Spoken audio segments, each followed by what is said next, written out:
Aderyn di sy'n hodiw'n gledydd, o ti awr ar hyn ar newydd,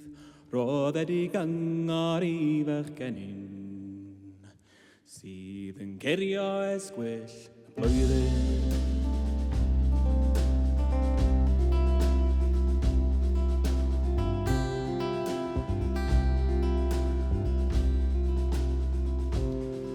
Deryn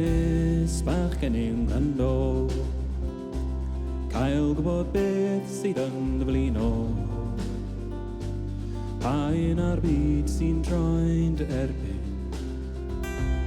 neu chyrio'r wyt am gariad rhywun.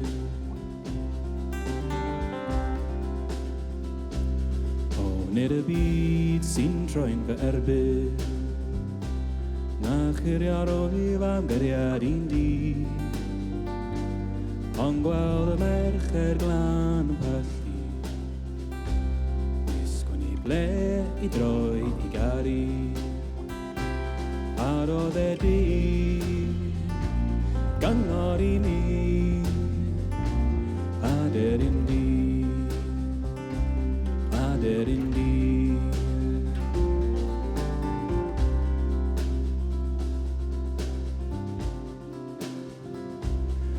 Fan i di yr hemrag weddw, a'i chofn llawn yn ymw marw, a'i gwartheg dion yn ei ddiches, yn a'i honno i ti fawrles, ni fyna fi mor hemrag weddw, a'i chofn llawn yn ymw marw, na'i gwartheg dion yn ei ddiches, i lang tlawd dw hon gyfaddas, ni fyna i, ma hon o hi, aderyn di, aderyn di.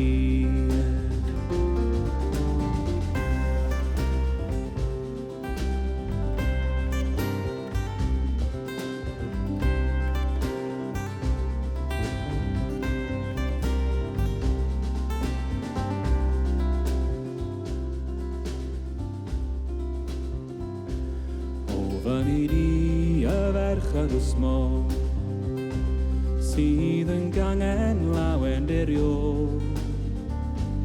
a dyriau harian i'r cornelau, a neud i'r naid ymwneud i tithau. Wel gan ffordd oed i'r Deryn, wel dyna'r ferch roedd yn y mofyn, trall yng nghyfod a grom yn afo, ni fynnau byth ond merch y hwsmo, ffarwel i ti,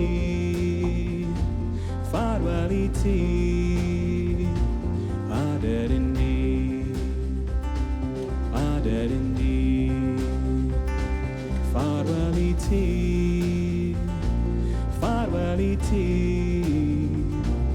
aderyn di,